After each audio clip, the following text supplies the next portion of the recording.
Yes, Julie Harrington joins me now. Julie, good morning. Morning, Nick. How are you? I'm very well. I'm sure you've been listening to what's just been said. Yeah, I'm slightly worried about going on a caravan holiday with Charles Walsh now. Are you trying to take us to Loch Ness, but the racecourses are just going to insist that you end up in Cromer every time? Look, I think the whole aim is that through the commercial committee, we can listen to all of the breadth of views from the racecourses and the different groups within that, whether they're small independents, the jockey club arena, the large independents. And we can also listen to the participants as well and make sure that we're presenting the board with a balanced view so they can decide if it's Cromer or Loch Ness. I've been sent a message this morning by an experienced and senior figure in the industry, and I'll read it word for word. Hi, Nick. Hope you're well. I wondered if you might be able to ask Julie about the drain of talent leaving the UK. We've talked about this plenty. Yeah, absolutely. He said, but no one's mentioned the people. None. Absolutely zero of the top jockeys and top apprentices who will be not riding here this winter. Sylvester Sousa, Harry Bentley have chosen to leave for good. Young trainers are also choosing other countries. Matt Kumani, Annabelle Neesham, David Eustace are all in Australia. Others are choosing France or the USA. This is all on top of the exodus of the horses that have left here in droves at the Horses in Training sale. In my opinion, the BHA is sleepwalking into a complete breakdown of the system as we have it at the moment. Serious and radical change is needed now. Is the change that you're proposing serious enough and radical enough to counteract all of the above? I think one of the reasons everybody's come together to change the governance structure, because it would have been really easy for people to sit on the status quo and just continue that tripart decision making where the BHA was asked to often be the referee. The reason we've got people to come together is because we have got that burning platform, and I think people agree that the warning lights are flashing and that nobody wants to sleepwalk into that situation for the sport. The very fact that people from across the whole breadth of the sport, be they trainers, those representing the stable staff, our owners, which are hugely important, the racecourses, the breeders, everybody has agreed that we need to be able to take the shackles off to allow us to do something more radical, and that the old governance structure simply wouldn't allow that. So it has been noted by many that the makeup of the committees that will sit under the board level and will formulate policy to be rubber stamped and ratified at board level are made up, broadly speaking, of the same faces, many of whom are the same white middle-aged men that we've had running the sport for an awful long time. How are you going to lead them and say, no, this is the way that the sport is going to move forward? I think what's really important and what underpins a lot of this, Nick, because to the normal punter, you can imagine them sort of shrugging their shoulders and saying, so what? What's this going to mean for me? What's really important that this underpins this is that it comes with agreement on sharing data. And that allows us to make evidence-based decisions. So we can actually look at what's happening. So the number of horses that are going overseas, their rating.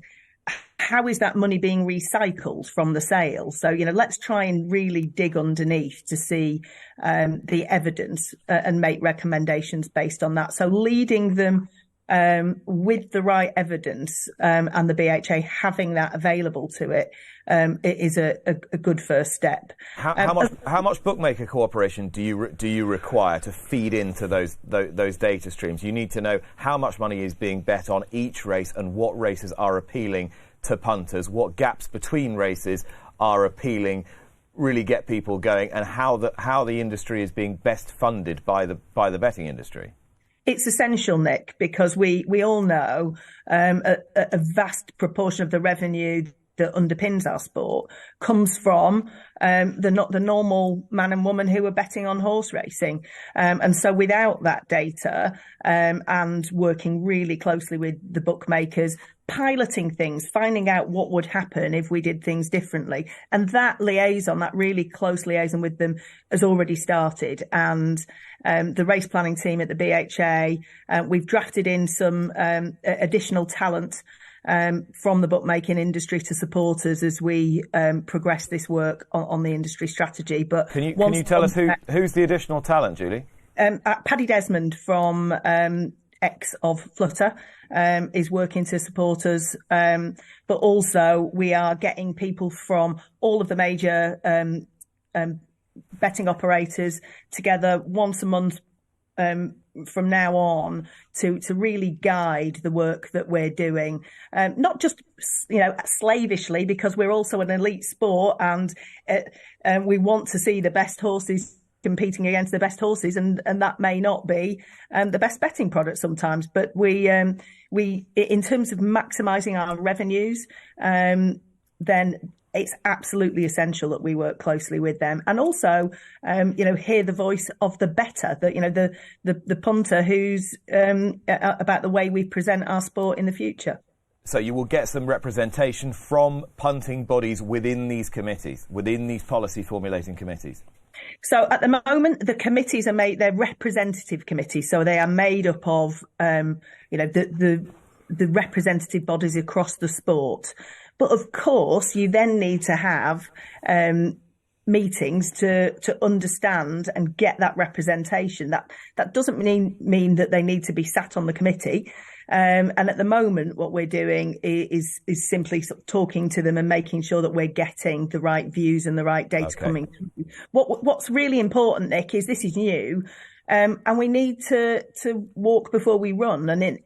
But we've always said this is an iterative process, and as the structure develops and we see some successes, that we can continue to evolve. So we've not said that.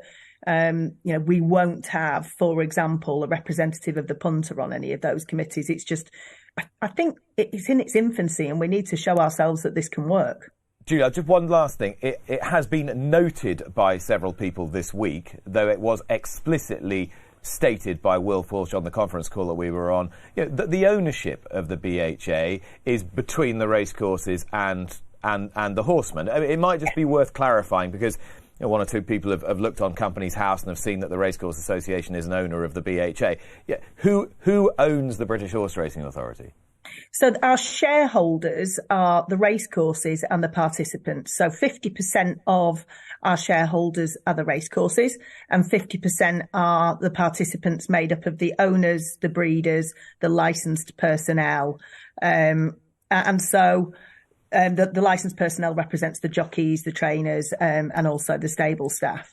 And they empower the BHA through this governance structure and through its board to get on and run the sport. And like any company, the shareholders, the nuclear option, I suppose, is the shareholders can intervene. But things would have to be going pretty badly for that to happen. And as you pointed out, there is at least now a shared interest in pulling the sport back from what could be the brink if it's not marshalled correctly. Julie, go on. I just wanted to say, lots of reporting, lots of media reporting about the sport being on the brink. I've been around racing and working in racing for 20 years, and we often say that. And I think it's important to have some measure in how we report this. There are concerns, and we've looked at a lot of data that went into the industry strategy day about the equine talent drain, the people, and of course the warning lights are flashing, but there is also some really healthy foundations, and I think it's important to remember that. Julie, thank you very much. I wish you well. I feel very confident that we will all see the Loch Ness Monster next year.